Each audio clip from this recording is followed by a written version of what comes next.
महिना सुरू आहे. काल पौर्णिमा होती. माऊलींची कोवी खूप सुंदर आहे. गा विश्वय कधामा तुझा प्रसाद चंद्रमा करू मज पौर्णिमा स्फूर्तीची जी. माऊली असं म्हणतात की माणसाच्या आयुष्यामध्ये अखंड पौर्णिमा असायला पाहिजे. पौर्णिमा हे ज्ञानाचं प्रतीक आहे. आमच्या आयुष्यातले दुर्गुण माऊली म्हणतात की पौर्णिमेपासून अमावस्येपर्यंत चंद्राचा जसा क्षय होतो, रोज एक कला चंद्राची संपते, तसं आमच्या जगण्यातली एक एक दुर्गुण, एक एक वाईट गोष्ट, अशा 15 कला त्या अमावस्येपर्यंत संपाव्यात, दुर्गुण संपावेत. आणि जशी एक एक कला संपते आहे तशी एक एक कला सद्गुणांची आमच्या आयुष्यामध्ये पौर्णिमेपर्यंत ज्ञानाची व्हावी. गणक भोये मागच्या वेळेला म्हणत होते की एका तासासाठी इथं कशाला यायचं. जसं आपण ज्ञानेश्वरीला अजून सुरुवात करतो आहे, पहिल्या अध्यायाच्या काही ओव्यांच्या पर्यंत आपण मागच्या वेळेला बघितलं, तसं कनकभाईनं म्हटलं की जयसिंगपूर ते इथपर्यंतचं अंतर आहे, तर सकाळपासून सुरू होतं. यात जायचंय, आज जायचंय, म्हणजे खरं त्या एका तासाची तयारी सकाळपासून सुरू असते. दिवस आपण ज्ञानेश्वरीमध्ये प्रवेश करण्यासाठी 8 एक प्रवचनं घेतली. तुम्ही इथे यायच्या अगोदर 4-5 जण इथं तुमच्या बसायची, या सगळ्या गोष्टीची तयारी करत असतात. परमेश्वराचं आगमन आमच्या हृदयामध्ये होण्यासाठी अशीच तयारी असते की ती तयारी आपण करतो आहे. जसं आमच्या घरामध्ये कोणी मोठा पाहुणा यायचा असला तर आम्ही घर स्वच्छ करतो, अंगण स्वच्छ करतो, घराच्या बाहेर रांगोळी काढतो. खूपच मोठा पाहुणा असतो तर गुढी सुद्धा उभारतो. कारण मोठ्या पाहुण्याला आमच्या घरामध्ये स्थान देण्यासाठी तेवढी स्वच्छता, तेवढी प्रसन्नता आणि तेवढी पवित्रता असावी लागते. परमार्थामध्ये परमेश्वराच्या प्राप्तीचं तेच स्थान आहे की विश्वाचा अर्थ, ज्यानं हे अवघ विश्व तयार केलं आणि आपल्यालाही तयार केलं, तो जर आमच्या हृदयामध्ये यायचा असेल तर आपलं जे हृदय आहे तिथलं स्थान शुद्ध असावं लागतं. की जसं घर स्वच्छ करताना अंगण स्वच्छ केलं, रांगोळी घातली आणि गुढी उभा केली, तसं आमचं हृदय तितकं स्वच्छ, पवित्र आणि शुद्ध करणं अपेक्षित असतं. मग ज्या वेळेला हे शुद्ध करायचं आहे त्यावेळेला शुद्ध करताना अडचणी कोणकोणत्या येतात, त्रास कोणता कोणता होतो. त्रास म्हणजे आता आजचा दिवस आला की इथं जे तयारी करतायत त्यांना वाटतं की ता अवघड आहे, आता ते बाहेरच्या त्या फरशीवर पाणी मारायला लागणार. आजच्या दिवसाची तयारी करणं येणं, आजचा दिवस येणंच बऱ्याच वेळेला कठीण वाटतं की येऊच नाही, कारण हा आला की तयारी करायला अवघड पडतं. तसं आपल्या आयुष्यामध्ये परमार्थ येऊच नाही असं आपल्याला कायम वाटत असतं. कारण परमार्थ असं म्हटलं जातं की तुमचं माझं जगणं आहे ही अटळ आहे, पण ह्या अटळ जगण्यामध्ये साधना ही करावी लागणार आहे, अपरिहार्यपणे करावी लागणार. मग ही जर तयारी आहे, आमच्या आयुष्याची तयारी आहे, तर आपण ज्या गीतेसंबंधी, ज्या ज्ञानेश्वरी संबंधी आपण बोलतो आहे किंवा अनुभव घेतो आहे, जसं की मगाशी आपण ध्यानाला सुरुवात करत असताना सुरुवातीला 11 ओंकार घेतले.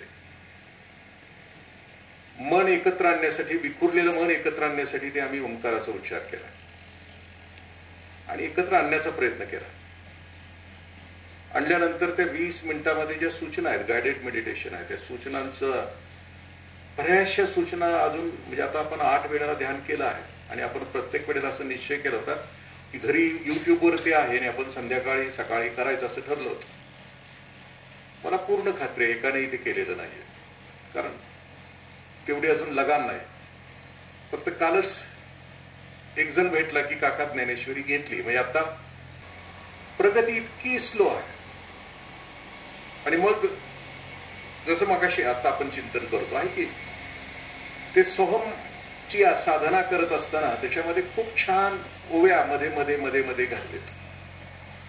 म्हणजे साधनेची सुरुवात, साधनेची प्रक्रिया काय आहे, त्या प्रक्रियेपासून आपल्याला कोणकोणता अनुभव येणार आहे आणि शेवटी आपल्या आतलं सगळं काय स्वच्छ होणार आहे त्याचं ते चिंतन. एक एक ओवी 7व्या अध्यायातली, 9व्या अध्यायातली, म्हणजे ज्ञानावरच्या साधनेवरच्या जेवढ्या ओव्या आहेत त्या सगळ्या त्या सोहमच्या मगाच्या साधनेमध्ये घातल्या. 8 वेळेला कानावर गेल्यानंतर ते ओवे पाठ व्हायला पाहिजे. उत्तर भारतामध्ये एकदा वाचल्यानंतर पाठ झालं तर त्याला एक पाठी असं म्हटलं जातं. ते एक पाठी आडनाव आहे. 2 वेळेला वाचलं की पाठ होतं त्याला द्विपाठी असं म्हटलं जातं. 3 वेळेला वाचलं की ज्याचं पाठ होतं त्याला त्रिपाठी असं म्हटलं जातं. बरेचसे त्रिपाठी आपल्या परिचयाचे आहेत. म्हणजे असं म्हणणं आहे की कितीही माठ असला, कितीही गंड असला तर 3 वेळा वाचल्यानंतर त्याचं पाठच होतं. 8 वेळेला आपण ऐकल्यानंतर त्याच्यातल्या काही ओव्या आहेत ती एकही ओवी आपल्या लक्षात नाही, किंवा इथं ऐकल्यानंतर घरी गेल्यानंतर त्याच्याविषयीची माहिती, जिज्ञासा काय आहे ही ओवी, त्याच्याविषयी जिज्ञासा म्हणजे माहिती जाणून घ्यावी अशी इच्छा नाही निर्माण झाली. समजा त्यातली एक ओवी अशी आहे, एक स्वरूपानंद स्वामींचं एक तर त्याच्यामध्ये भाग असा आहे की नाभीपासून ब्रह्मरंध्रापर्यंत सोहम ध्वनी असे खेळत, तयासी ठेवून नजर साक्षेप बसावी निवांत घडी घडी. ही ध्यानाची प्रक्रिया स्वरूपानंद स्वामींनी ओवीबद्ध केली आहे. म्हणजे घडतं काय, ही जीव नावाचा तुकडा, आपण जीव म्हणून जन्माला आलो त्यावेळेला त्या परब्रह्माचा एक तुकडा आपण सर्वजण आहोत. प्रत्येक जण त्या परमेश्वराच्या अंशाचा, परमेश्वराचा एक अंश, आम्ही सगळेजण अंश आहोत. म्हणजे याच्यात कुठलीच शंका नाही. मग परमेश्वराचा अंश आहे तर त्या परमेश्वरानं अशी काय व्यवस्था केली आपल्यामध्ये की त्याची अनुभूती येण्यासाठी कोणती अनुभूती केली. मग स्थूल पातळीवर स्वरूपानंद स्वामीजी असं म्हणतात की नाभीपासून ब्रह्मरंध्रापर्यंत मगाचा ध्यानाचा प्रवास आपला जर बघितला असेल, आपण मनापासून ऐकत असू, करत असू आणि शेवटच्या मृत्योन्मा अमृतम गमयम, शेवटच्या त्या याच्यापर्यंत प्रार्थनेपर्यंत पोहोचलो असेल तर तो अर्थ काय त्याचा की नाभी म्हणजे जीव म्हणून जन्माला आल्यानंतर आपला आईशी जो संपर्क होता, तो संपर्क होता तोपर्यंत आईशी संपर्क होता तो नाभीतून होता. आईची नाळ होती आपल्याला. आईची नाळ तुटली आणि आपला या विश्वाशी संबंध आला. जोपर्यंत आई सोबत होतो तोपर्यंत आईच्या अन्नावर जगत होतो. पूर्वी नाळ आपली असायची ती जात्याजवळ पुरली जायची किंवा घरातच चांगल्या ठिकाणी पुरली जायची. त्यामुळे नाळ घट्ट संस्कृतीशी आणि संस्काराशी बांधलेली असायची. आता कार्ट जन्माला येते हॉस्पिटलमध्ये, त्यामुळे त्याची नाळ जाते डायरेक्ट गटारामध्ये, त्यामुळे त्याचं आयुष्यच गटार बनून जातं, कारण त्याची नाळच त्या गटाराशी जुळून गेलेली आहे. नाभीपासून ब्रह्मरंध्रापर्यंत जिथपासून आमचा जीवाचं पोषण होत होतं आईच्या गर्भात, तोपर्यंत नाभीशी संपर्क होता. आईशी संपर्क तुटला आणि मग तो जीव या जगामध्ये धडपडायला सुरुवात झाली. त्या जीवाला रडायला लावलं. रडत नसलं तर त्याच्या पाठीत बुक्क्या मारल्या, चापटी मारल्या. जन्माला आल्यानंतर जे रडत नसेल बाल, लवकर रडलं नाही तर आई वडिलांना खूप चिंता राहते, काळजी राहते, कारण त्या बाळामध्ये काहीतरी दोष निर्माण होतो. त्याच्या पाठीवर चापट यासाठी मारली जाते की त्याचा श्वास सुरू व्हावा, त्याचे हृदय या बाहेरच्या जगाला साथ द्यावं, व्यवहाराची बाहेरच्या जगाशी वातावरणाला त्यानं साथ द्यावा. इथून प्रवास सुरू झाला. म्हणजे आईच्या गर्भातून बाहेर पडल्यानंतर या जगाशी साधर्म्य साधण्यासाठी त्याचा प्रवास सुरू झाला आणि मग तिथून पुढे तो जगू लागला. तो मेंदूच्या द्वारे जगू लागला. मग ही प्रक्रिया सुरू होते की आपल्याला सोहम म्हणजे तो तुटला त्यावेळेला तो म्हणत होता की तो आई तू मी एकच आहे, तू आणि मी परमेश्वर एकच आहे. आणि बाहेर आल्यानंतर तो मीच आहे. मग निसर्गाने व्यवस्था अशी केली, जो श्वास आहे त्या श्वासामध्ये एक संगीत भरून टाकलं. आज जाणारा श्वास सो, बाहेर येणारा हम. सो हम. सो म्हणजे तो, हम म्हणजे मीच आहे. ज्या वेळेला पूर्ण लक्ष केंद्रित असेल आपलं, कुठली विचार नसतील मनामध्ये, कुठली विचारांची साखळी नसेल आणि पूर्ण एकाग्रतेनं सो हम जर सुरू असेल त्यावेळेला असं लक्षात येतं की सगळं विस्मरण झालंय आमचं आणि तो आमच्या सोबत आहे. मी ही प्रक्रिया आपल्याला यासाठी सांगितली की ही तयारी आहे, आमच्या आयुष्यात साधनेची तयारी आहे.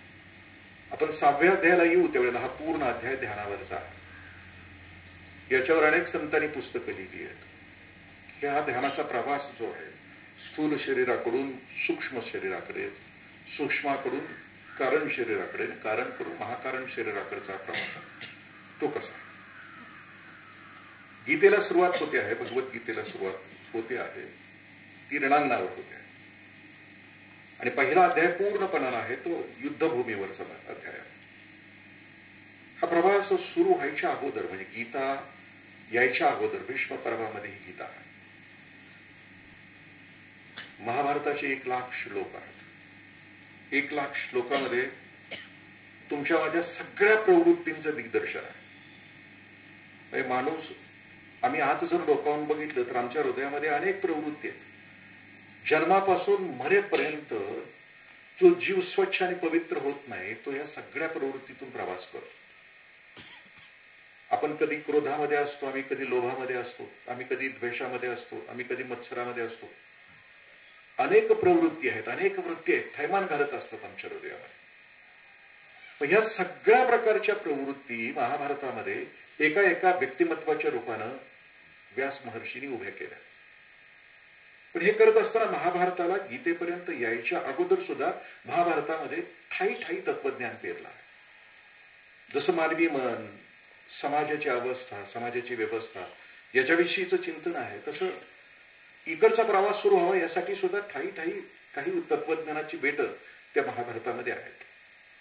इकडे प्रवास करताना त्यातलं एक बेट आपण बघू. ही तयारी सुरू आहे आपली आणि आज आपण पहिला अध्याय संपवणार आहोत.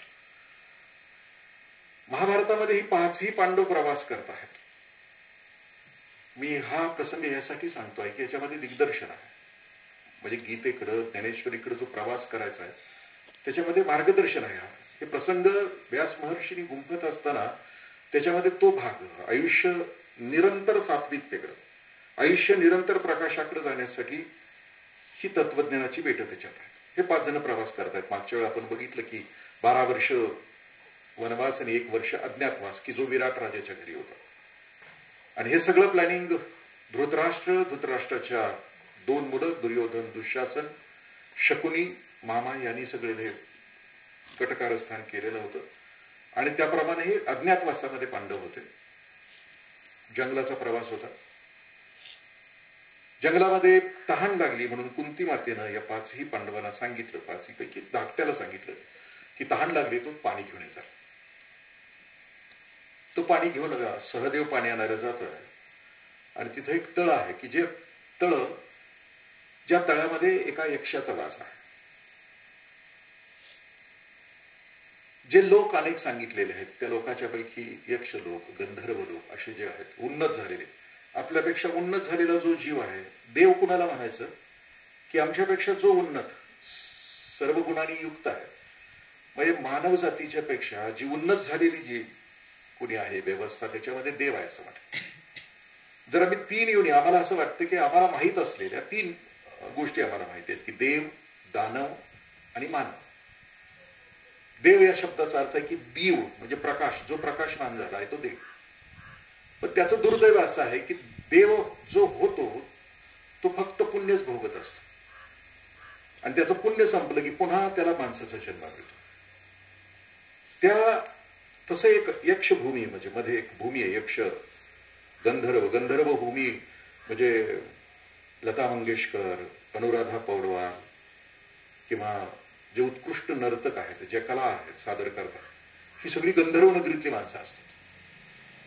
आणि त्यांना इथे यावंच वाटतं म्हणून ते पृथ्वी तलावर येतात आणि इथं आपली कला सादर करतात. त्यांचं वैशिष्ट्य असतं, गंधर्व नगरीतून जी लोक येतात ती इथं आल्यानंतर आपली कला सादर करताना, आपल्या कलेच्या उच्च स्थानावर असताना ती स्वतःही विसरलेली असतात आणि जगाला विसरायला भाग पाडतात. लता मंगेशकरचा एक आलाप, भीमसेन जोशींचं एक भजन तुम्हाला पूर्ण जगाचं विस्मरण करायला भाग पाडतो. इतकी ताकद त्यांच्या कलेमध्ये असते आणि म्हणून ते गंधर्व नगरीतून येतात. पण जेवढे जेवढे कलाकार आहेत त्यांना गंधर्व असे पदवी दिली जाते. कुमार गंधर्व, बाल गंधर्व, गंधर्व यासाठी की त्या नगरीतून इथपर्यंत पोहोचतात.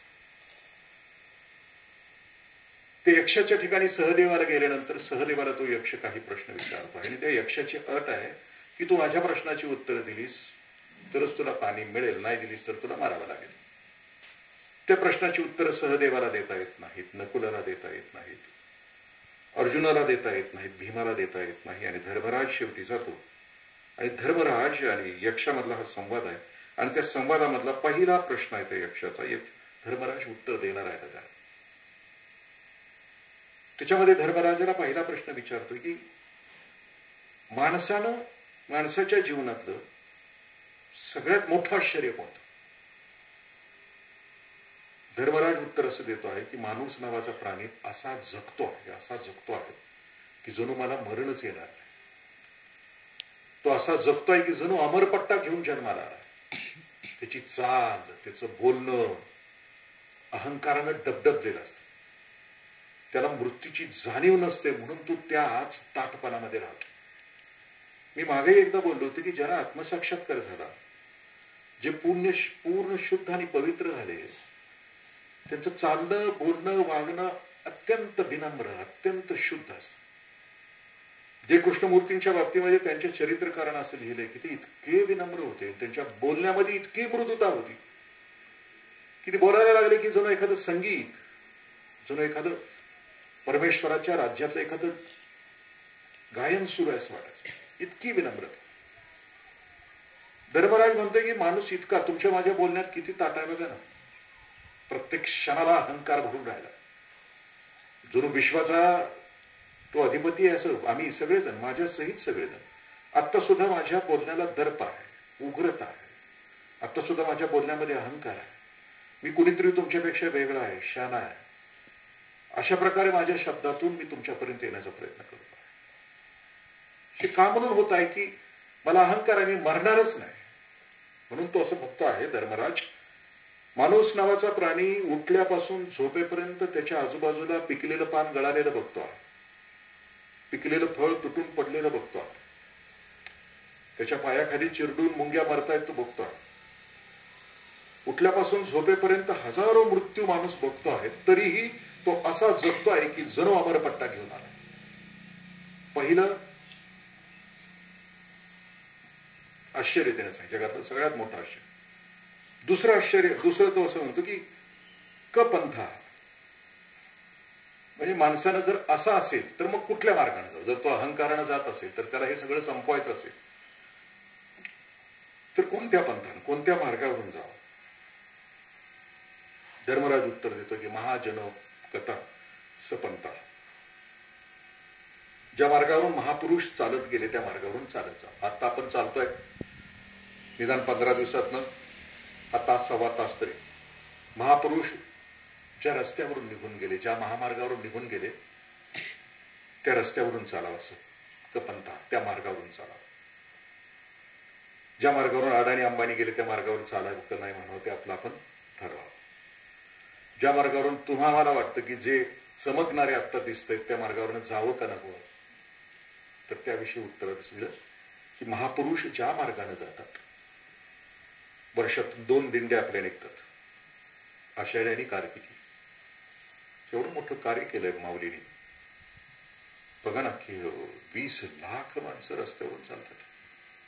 कोणाला पत्र नाही पाठवलं जात, आवाज न दिलं जात नाही, कुणा गावात रिक्षा फिरवली जात नाही, काहीही नाही. आषाढी येणार म्हटली की गावागावात पताका, दिंड्या. कसं होत असेल? म्हणजे ही सुरू झाली त्यावेळेला किती 5, 6, 7, 10 जण असतील. आज 20 लाख म्हणजे 3 जिल्ह्यातली माणसं सलग एकाच रस्त्यावरून चालतात.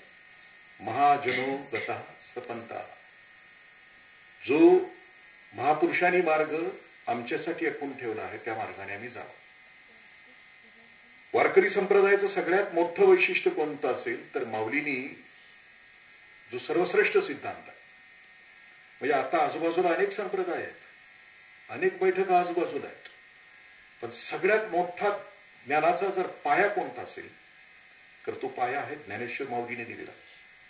म्हणजे माऊलीने जे ग्रंथ लिहिले, ज्ञानेश्वरी, सांगदेव 65, अमृतानुभव, हरिपाठ आणि ज्ञानोबरायांचे अभंग आहेत. अवघ्या 21 वर्षामध्ये वारकरी संप्रदायाचा पाया भरून करताना माऊलींनी इतकं साहित्य तयार केलं. साहित्य या शब्दाचा अर्थ आहे की असं लिखाण, असे शब्द की ते मानवी जीवनाचं हित साध्य करतात, त्याला साहित्य असं म्हणतात. ज्ञानेश्वरीतले हे काव्य आहे, हे अद्वितीय काय आहे, हे जोपर्यंत सूर्य चंद्र तारे आहेत तोपर्यंत हे राहणार. बाकीची काव्य तयार होत आहेत ती काळाबरोबर संपून जातात, पण 750 वर्ष झालं तरी हे काव्य अजरामर आहे. कारण या काव्याची जी भूमिका आहे ते वाचे बरवे कवित्व, कवित्व बरवे रसिकत्व, रसिकत्व परतत्व स्पर्शू जायचं असं. कारण या काव्यात प्रकट झालेला प्रत्येक शब्द हा महापुरुषाच्या वाणीतून प्रकट झाला, तो परमतत्वाला स्पर्श झालेला प्रत्येक शब्द आहे.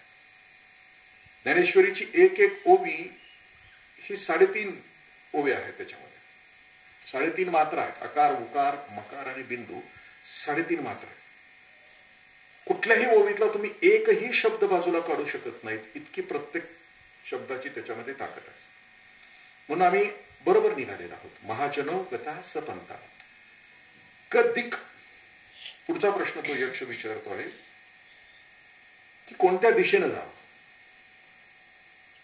धर्मराज उत्तर देतो आहे की संत उदिक. संत ज्या दिशेनं गेलं त्या दिशेनं. गुरु ज्या दिशेनं गेला असं नाही म्हटलं, सद्गुरु दिक असं नाही म्हटलं.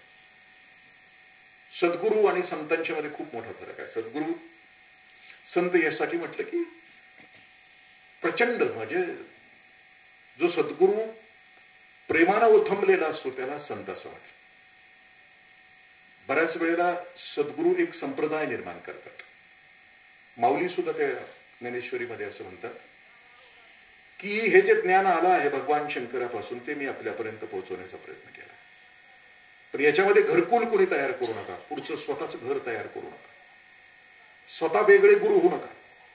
ज्ञान हाच गुरु समजा आणि तो संप्रदाय पुढे घेऊन जावा आणि त्याच मार्गाने जे साधना दिलेले त्याच मार्गाने जावा. संत उदिक असं म्हटलं. आम्ही ठरवलं आता की या ज्ञानेश्वरीच्या मार्गाने परमार्थाचा प्रवास सुरू करत असताना एक मार्ग पकडावा लागतो, एक दिशा पकडावी लागते. माऊली असं म्हणतात की परी ते फळे संप्रदाये उपासी ऐसी कर्म साम्य दशा ते तो होय वीरेशा. म्हणजे इच्छा झाली आम्हाला या मार्गावरून चालायची, तर या मार्गावरून चालत असताना एकच मार्ग पकडायचा.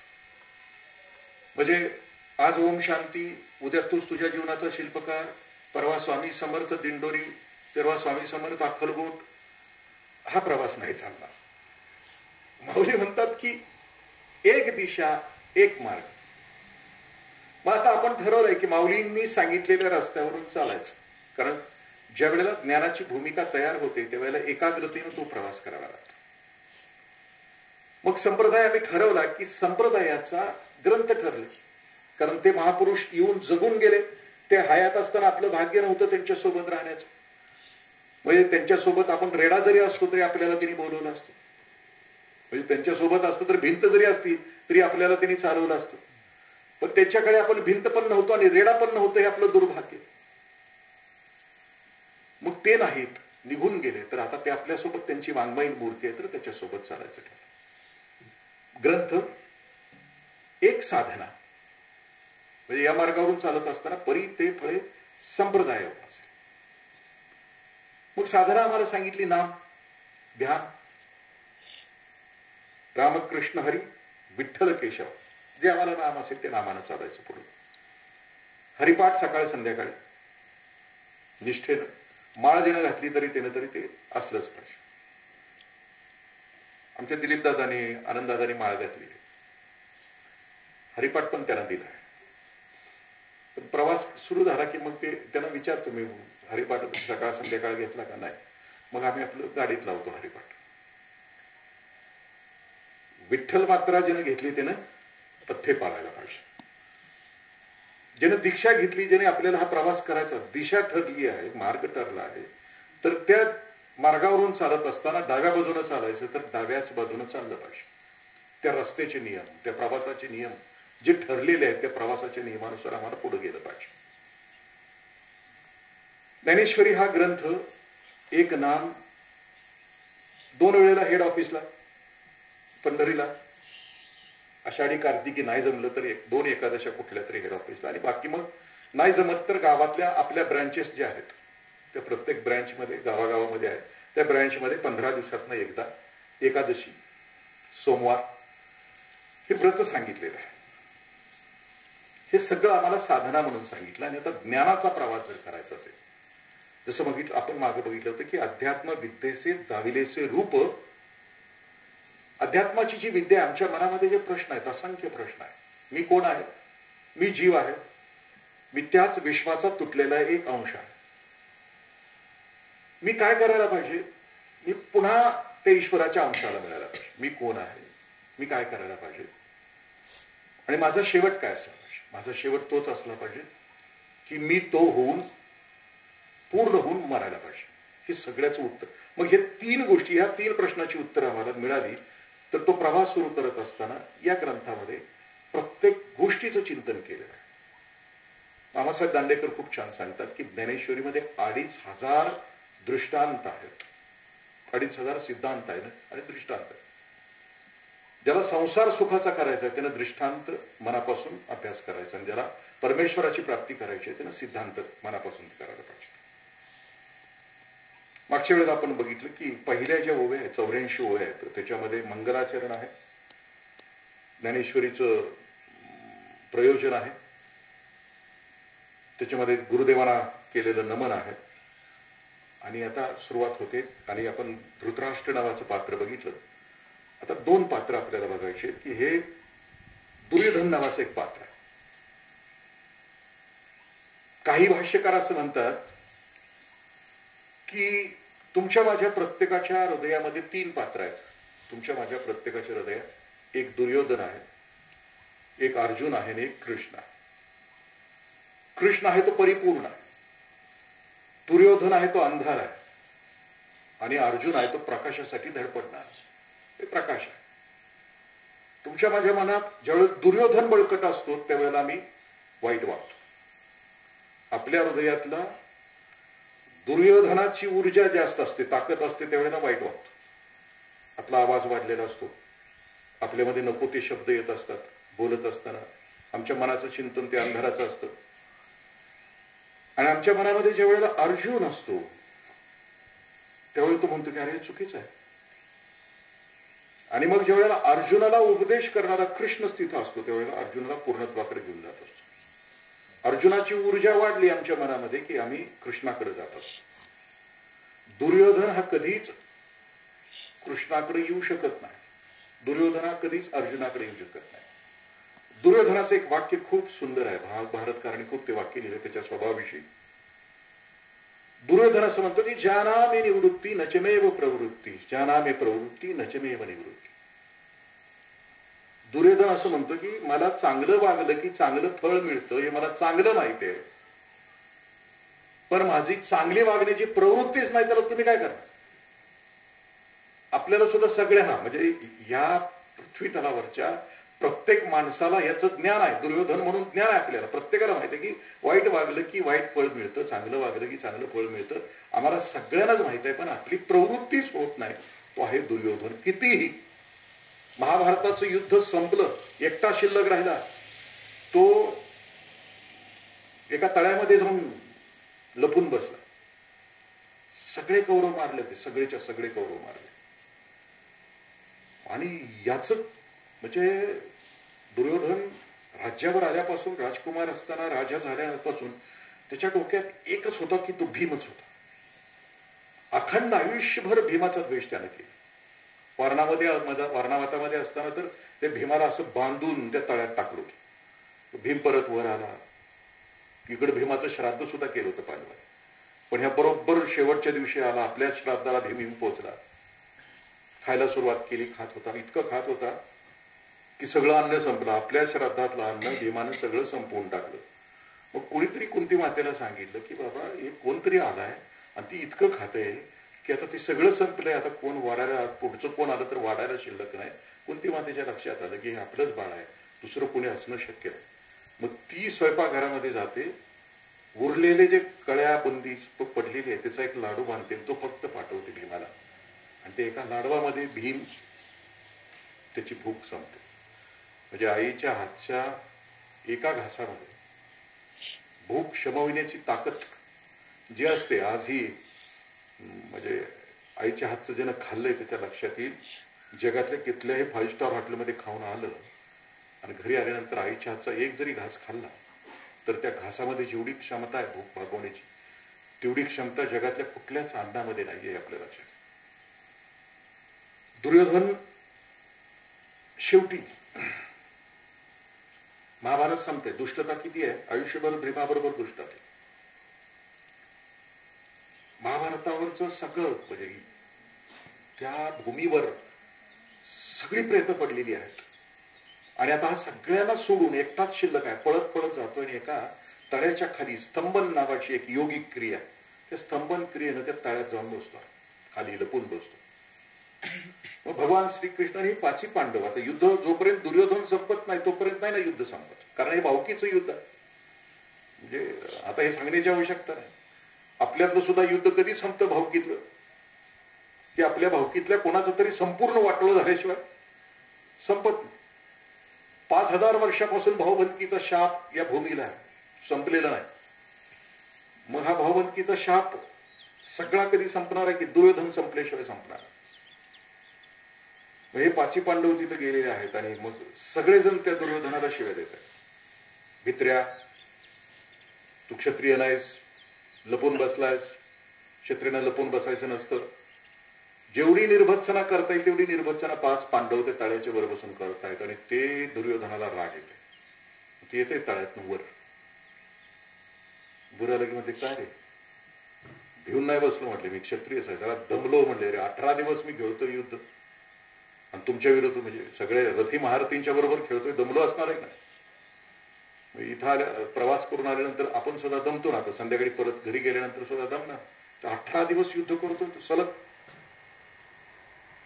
माणूस आणखीन कधी दमतो, की ज्या वेळेला मनाची घालमेल असते त्यावेळेला माणसाच्या मनाला थकवा येतो. दिवसभर आमच्या मनाविरुद्ध गोष्टी घडत आल्या तर आम्ही लवकर थकतो, आणि मनासारखं दिवसभर घडत असलं तर आम्ही उत्साही राहतो. जर आपला आपण तपासलं तरी लक्षात येईल, आज परमार्थाचा प्रवास हा अंतर्मुक्तीचा प्रवास आहे. बहिर्मुक्तीचा प्रवास तर रोजच चालू आहे. पण आपल्याला मानसिक थकवा कधी येतो, की आपल्या मनाविरुद्ध घडत आहे, आपल्या विचाराविरुद्ध घडत आहे. त्या दिवशी आपल्याला खूप त्रास होतो, लवकर थकवा येतो. कधी एकदा झोपतो, कधी एकदा अंग टाकतो, आणि अंग टाकलं तरी झोप येत नाही. मग आपण म्हणतो की लय आंबलंय.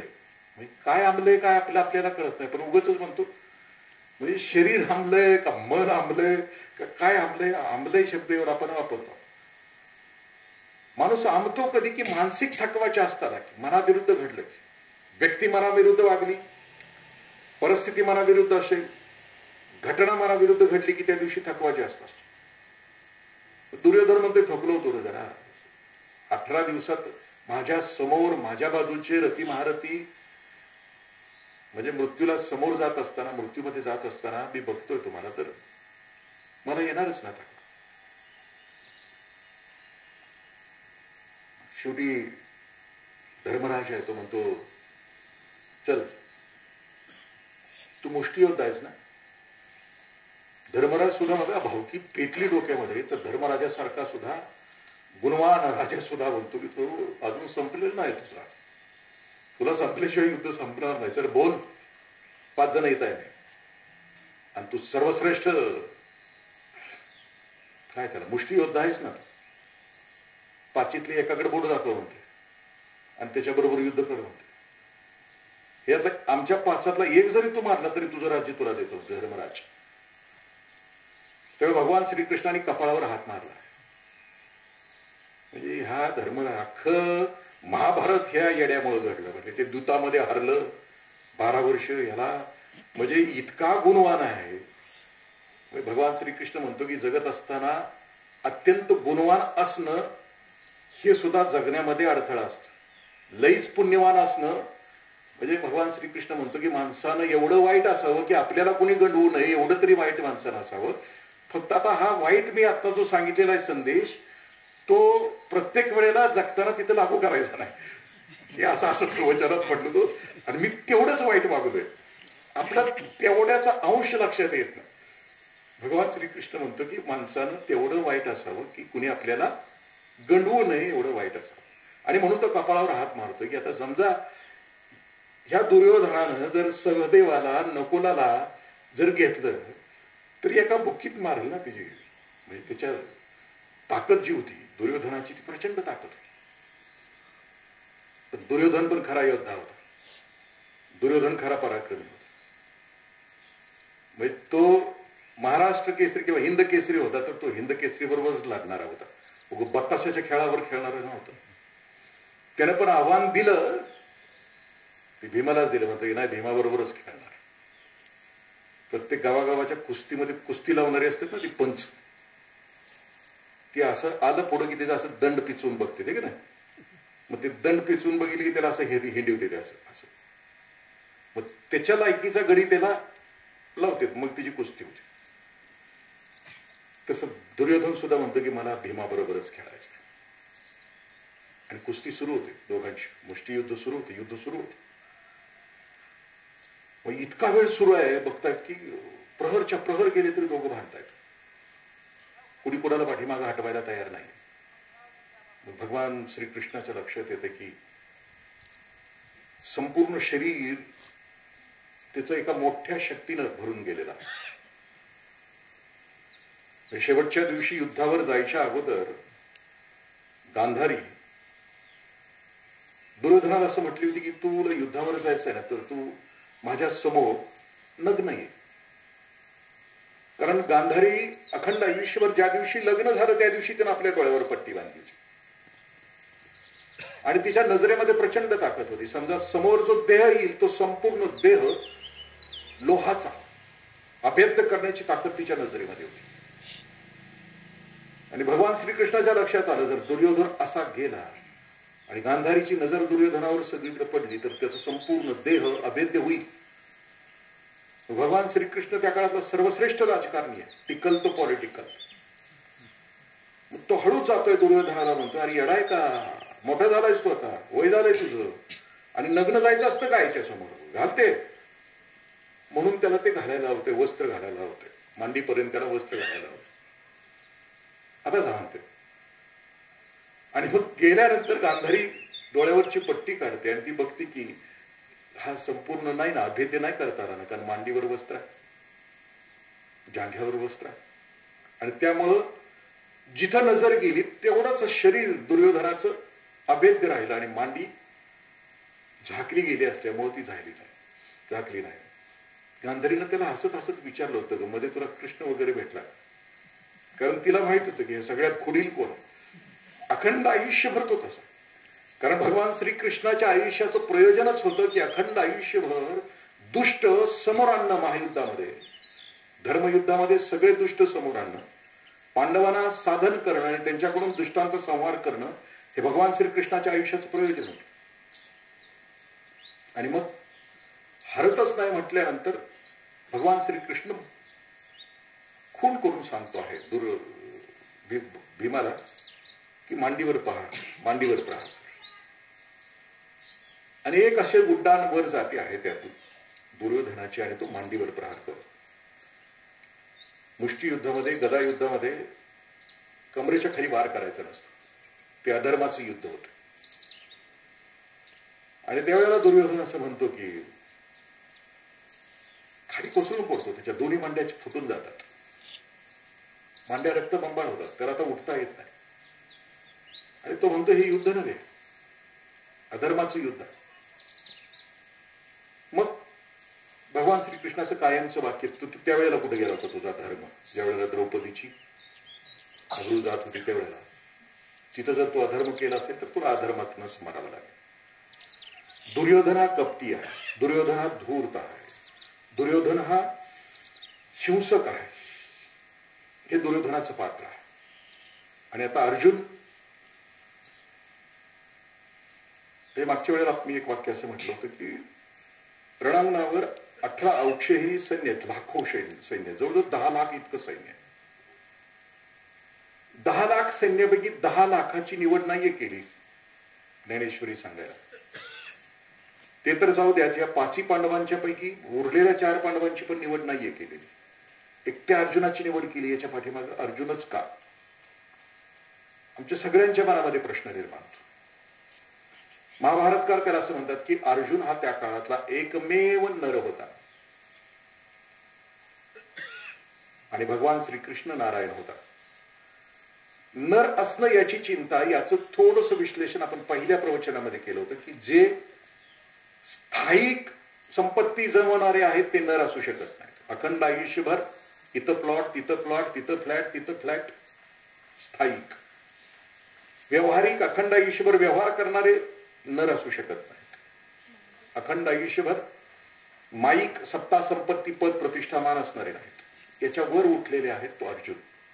अर्जुन शब्दाचा अर्थ असा आहे की रुजुता, जो सरळ आहे, कायम सरळ आहे असा. म्हणजे अर्जुन प्रत्येक बाबतीमध्ये, इव्हन गुरुदेवांच्याकडे असताना, गुरु द्रोणाचार्यांच्याकडे असताना सुद्धा गुरूंची पूजा असू द्या, गुरूंची सेवा असू द्या आणि ज्ञानाविषयी प्रचंड उत्सुकता. म्हणजे अर्जुन हा द्रोणाचार्यांचा आवडता शिष्य का होता? तर तो ज्ञान घेण्यासाठी खूप उत्सुक असायचा. जसं की द्रोणाचार्यांना वाटायचं की माझ्या अश्वत्थामाला जास्त ज्ञान द्यावं.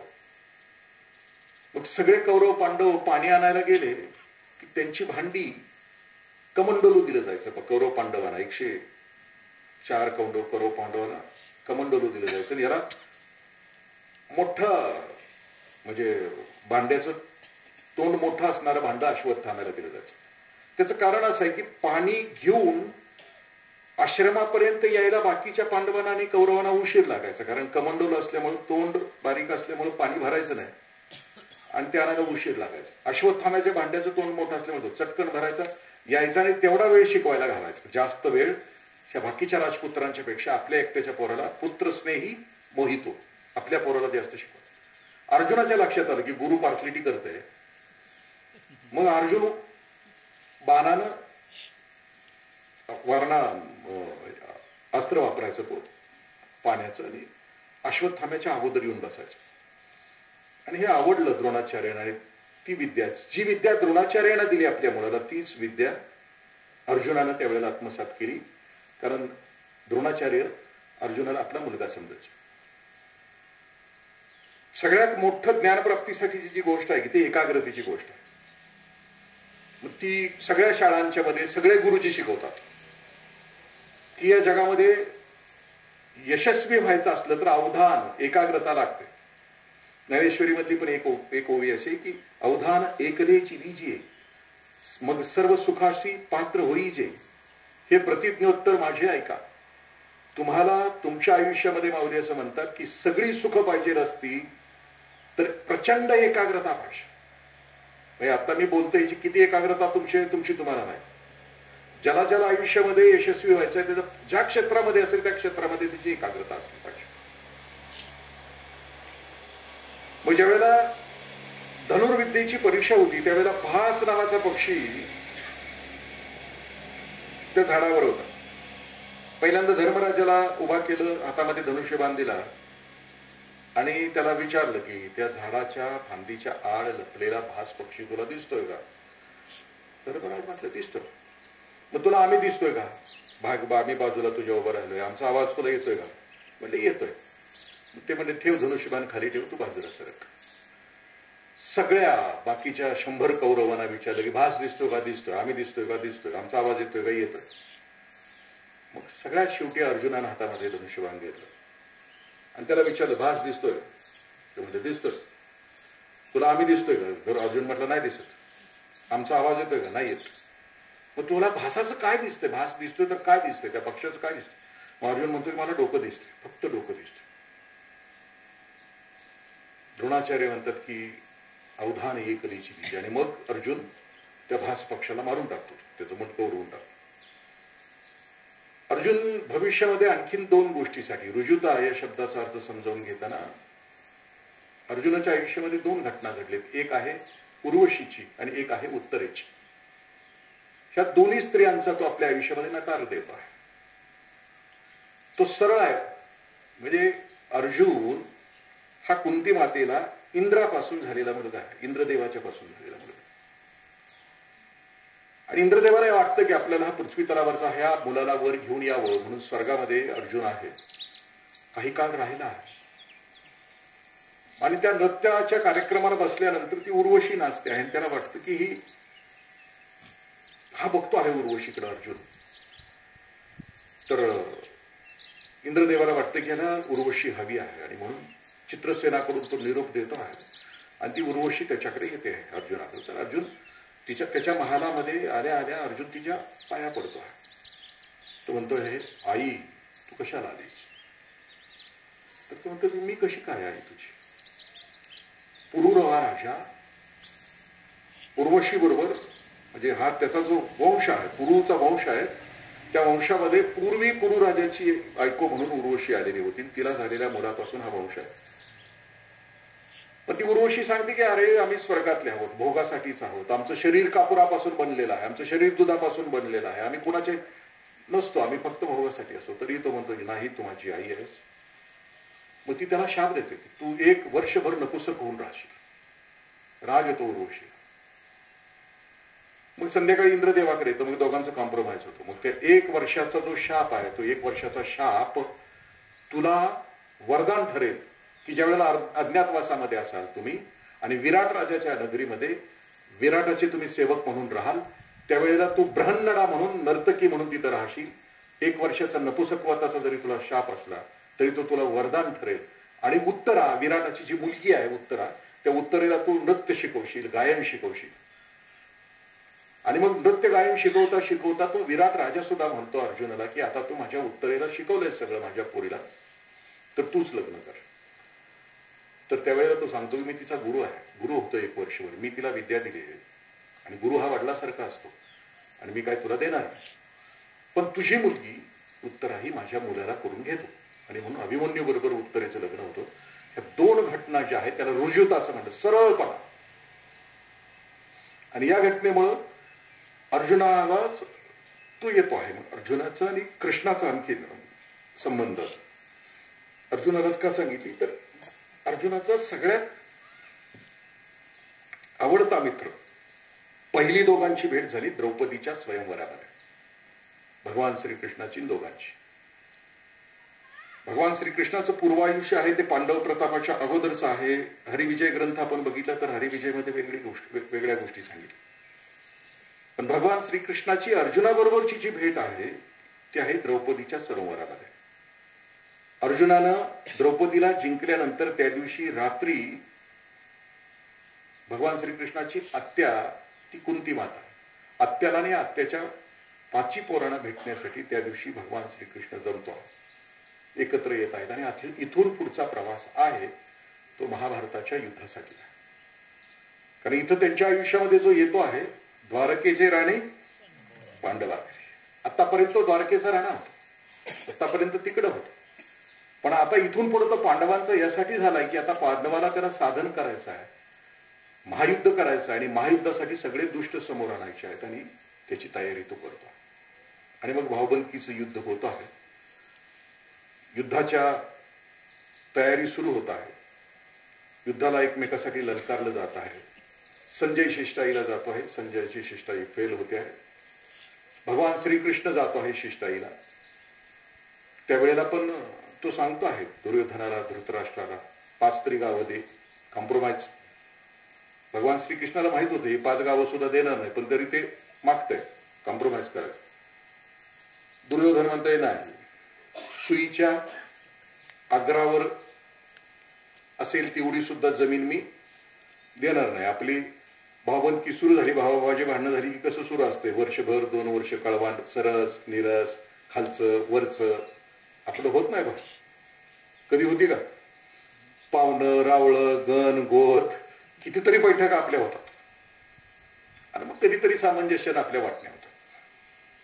मग इतक्या वर्षानं भावबंदकीचं बघा ना, त्यावेळेचं बीज बुजलेलं आहे. पण त्यावेळेला किती कट्टर असेल दुर्योधन, दृष्ट म्हटलं की सुईच्या आग्रा एवढी.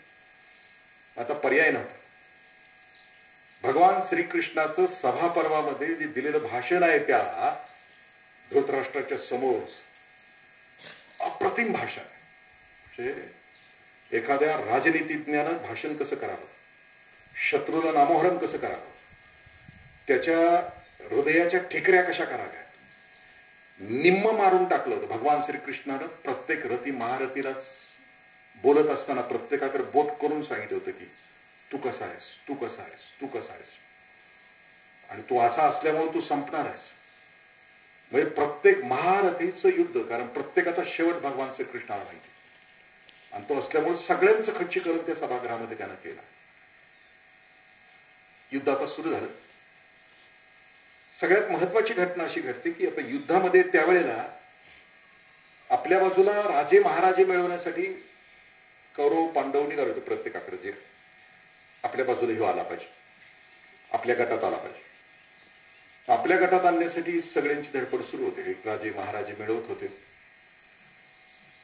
आता भगवान श्रीकृष्णाला पण मिळवलं पाहिजे ना, म्हणून भगवान श्रीकृष्णाकडे एकाच दिवशी दुर्योधन आणि अर्जुन गेले. दुर्योधनाला गडबड होती. त्याला वाटत होतं की भगवान श्रीकृष्ण आणि त्याची नारायणी सेना मिळाली. ते गेलं. अहंकारी असल्यामुळं, राजा असल्यामुळं भगवान श्रीकृष्ण झोपले होते. पाठीमागे कदाचित खुर्ची असेल, खुर्चीवर बसलो होतो. आताची सुद्धा नेते मंडळी बघा ना, येताना अशी तोऱ्यात येतात, खुर्ची कुठे आहे बघतात, पुढं आहेत का बघतात.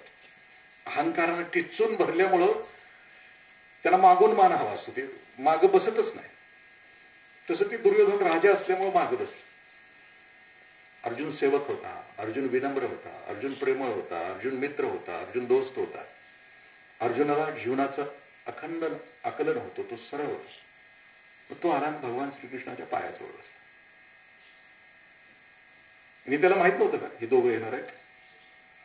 माहित होतं ना, म्हणून तर तो सोंग घेऊन झोपला होता ना. आणि कोण कुठं बसणार हे पण त्याला माहित होतं. तो उठतो आहे आणि उठल्या उठल्या त्याच्या समोर उठलं की अर्जुन दिसतो. तसं मागणं उसळतं, रे भगवंता मी आलोय आधी. आणि महायुद्धाचा ठराव असा आहे की जो आधी आलाय त्याच्या बाजूला त्याचा अगोदर म्हणणं बोललं ऐकून घ्यायचं. श्रीकृष्ण म्हटला तू आधी आलायस मला मान्य आहे, पण गंमत अशी की ह्या महायुद्धामध्ये मी लढणारच नाही,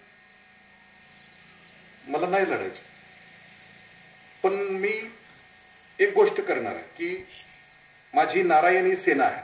म्हणजे भगवान श्रीकृष्णाच्या सेनेतल्या प्रत्येक सैन्याला त्यानं नारायण असं नाव दिलेलं होतं. आणि माझी नारायणी सेना आहे आणि मी आहे एका बाजूला. आता माझी वाटणी की तुम्ही दोघं आलाय, एकाच वेळेला आलाय, अर्जुन समोर आहे, तू पाठीमाग आहेस, तू अगोदर आलास तरी पाठीमागं बसलायस, पण मी उठल्या उठल्या अर्जुनाला बघितलंय. तर मी दोन पर्याय ठेवतोय तुमच्यासमोर. मी युद्धामध्ये न धरी शस्त्र करी हे भगवान श्रीकृष्ण म्हणतात की या युद्धामध्ये, या महायुद्धामध्ये मी हातामध्ये शस्त्र धरणार नाही. एका बाजूला मी असेल, हातामध्ये शस्त्र न धरणारा मी, आणि एका बाजूला माझी नारायणी सेना असेल. आता दोन पर्याय. पण अर्जुनाला मी पहिल्यांदा बघितल्यामुळं हा वाटा उचलायला मी सांगणार अर्जुनाला उचलायला सांगणार, कारण तो पहिल्यांदा मी त्याला बघितलं. दुर्योधनाच्या हृदयाची ठोकी. आता हे काय मागतंय, काय मागतंय, काय मागतंय. अर्जुनानं नमस्कार केला भगवान श्रीकृष्णाला आणि तो म्हणतो की भगवंत मला नको आहे सैन्य. अर्जुन म्हणतो की मला माझ्या पराक्रमावर विश्वास आहे, मला तू पाहिजेस. दुर्योधन खुश होतो, कारण दुर्योधन असतो तो म्हणतो की ह्याला एकट्याला घेऊन काय करा, बरे ह्याला घेतलं तर ही युद्ध मी करणार नाही. ह्याचा युद्धात काय उपयोग, युद्धात खेळायला गडी पाहिजे नाही, गड्याचं बी काम करणार नाही. म्हणजे याला दुर्योधनाला खूप आनंद होतो आणि दोघ जण निघून जातात. भगवान श्रीकृष्ण युद्धामध्ये म्हणजे दुर्योधनाचा सारथी होतो आहे. आणि युद्ध सुरू झाल्यानंतर ज्ञानेश्वर माऊलींची खूप सुंदर ओवी आहे. पायीको पाठीशी घातला आपण पुढा उभा राहिला. ज्ञानेश्वरीत इतकी सुंदर ओवी, म्हणजे अर्जुनावर इतकं प्रेम आहे त्याचं, तो त्याचा मित्र आहे, त्याला मागं घातला. शिष्याला पायीकू, दोस्ताला पाठीमागे झालं. ड्रायव्हर झालाय आपल्या शिष्याचा. म्हणजे त्याचं वशीकरण करायचं असलं तर रुजुता असावी लागते, सरळपणा असावा लागतो. त्याच्या ड्रायव्हरचं सुद्धा काम करतो. पुढं तर अनेकांचं काम केलंय. जणीचं पीठ दळलंय, चोखोबाची गुरु राखली आहेत, नामदेवरायांचा प्रसाद खाल्लाय. जो विलक्षण प्रेम करतो त्याच्यासाठी तो पायीकू पाठीशी, पायिकाला पाठीमागे घातला आणि तो लढतो आहे. रथ मध्ये घ्यायला सांगतोय अर्जुन. मध्ये आल्यानंतर आता तो बघतो आहे समोर, तर आता इथून विषाद योग सुरू होत आहे. अर्जुन समोर बघतो आहे तर लहानपणी ज्याच्या अंगा खांद्यावर खेळलो असे भीष्माचार्य समोर आहेत. ज्यांनी विद्या दिली ते द्रोणाचार्य समोर आहेत. कृपाचार्य, विदूर, ही सगळी घरातली माणसं समोर आहेत. अर्जुन सरळ स्वभावाचा असल्यामुळं त्या क्षणाला त्याचं मन द्वंद्वामध्ये जात आहे. आता खेळायचं की नाही. अरे ज्यांनी इतकं प्रेम दिलं, ज्यांनी दीक्षा दिली, त्यांना कसं काय मारायचं? आणि ह्यांना मारून जर मला राज्य मिळणार असेल तर त्या राज्याचा उपयोग काय आता? आणि तो आता भगवान श्रीकृष्णाशी बोलतो आहे. अरे भगवंत कसं काय युद्ध करणार? आपल्याच रक्तावर मी कसे वार करणार? आपल्याच गुरूंच्यावर मी कसं वार करणार? आणि त्यांना मारून मी काय कर? माझ्या हातात काय लागणार आहे? तर राज्य. आणि त्या राज्याचा काय उपयोग आहे? हा विषाद आहे. म्हणजे अर्जुनाच्या मनामध्ये द्वंद्व उभं राहिले, करू की नाही करू, युद्ध करायचं की नाही करायचं, to be or not to be is the question. तुमच्या माझ्या मनात, प्रत्येकाच्या मनामध्ये युद्ध सुरू असतं. आज जाऊ का नाही जाऊ? सकाळपासून अर्जुन सुरूच आहे, जाऊ का नाही जाऊ. नागानं, जहरीला नाग, चिचुंद्री असते आपली, म्हणते चिचुंद्री, उंदराचा एक प्रकार आहे, बघितली असेल तुम्ही. ते उंदीर नाहीये तर ती चिचुंद्री. नागानं जर चिचुंद्री खाल्ली तर नाग मरतो पोट फुटून. पण त्याच्या लक्षात आलं, त्याने जर चिचुंद्री बाहेर टाकली तर तो आंधळा होतो कायमचा. तर नागाच्या पुढे प्रश्न आहे की हिला खायचं का नाही खायचं. तसा अर्जुनाच्या मनामध्ये प्रश्न आहे की इथं आता युद्ध करायचं का नाही करायचं.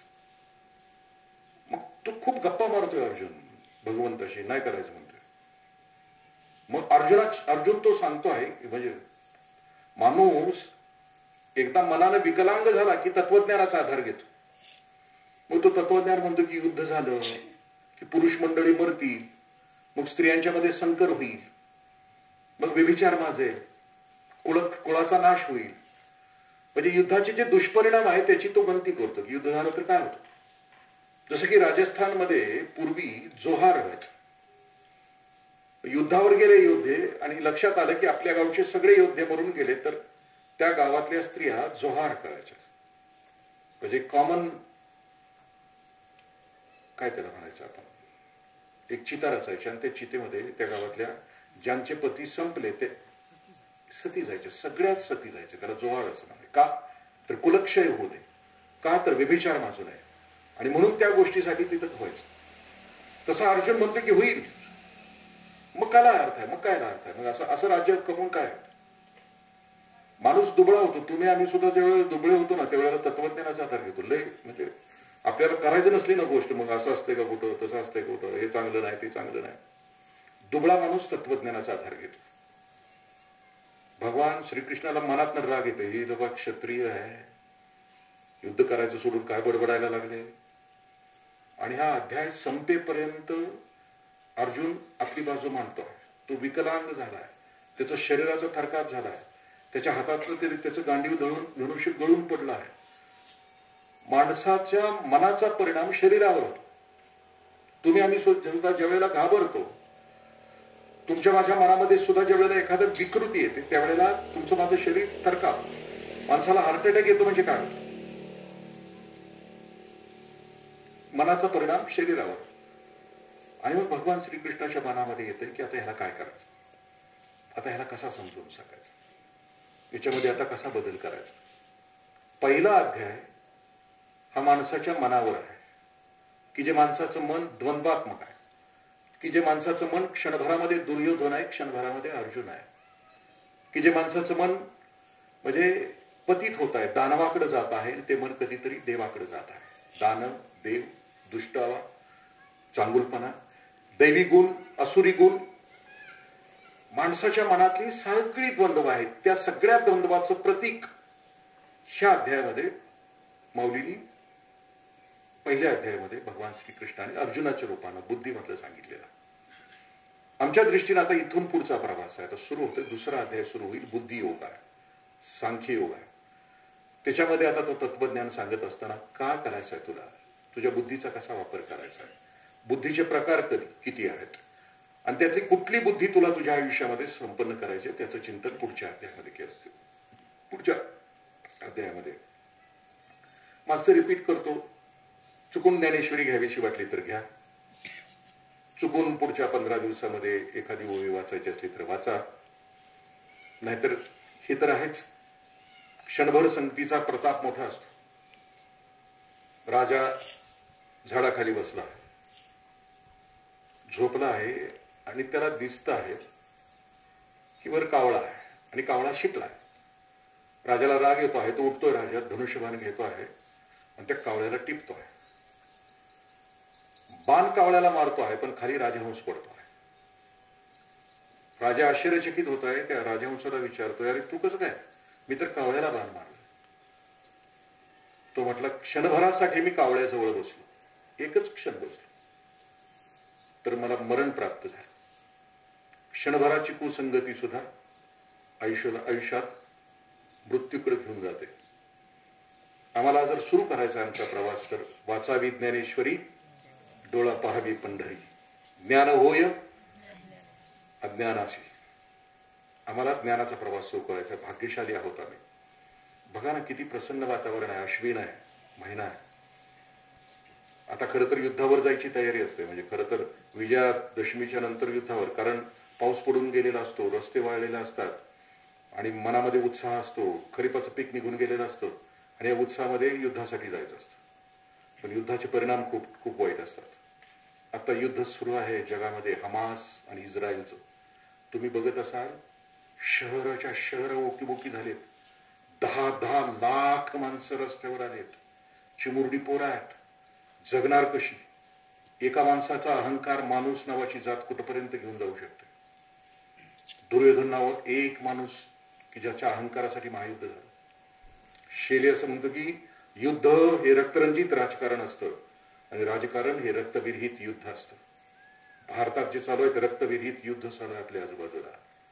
आणि हमास आणि इस्रायलमध्ये जे सुरू आहे ते रक्तरंजित राजकारण सुरू आहे. लाखो लोकांची वाताहत झाली. रस्त्यावरून निघालेत माणसं. प्रचंड अत्याचार सुरू आहे. युद्ध हे कधीच परवडणारं नसतं माणूस नावाच्या जातीला. आणि म्हणून ज्ञानाचा प्रवास सुरू व्हावा यासाठी ज्ञानेश्वरी आहे, यासाठी गीता आहे. क्षणभराचा प्रवास आम्हाला पूर्णत्वाकडे घेऊन जातो. त्यासाठीच ते आहे.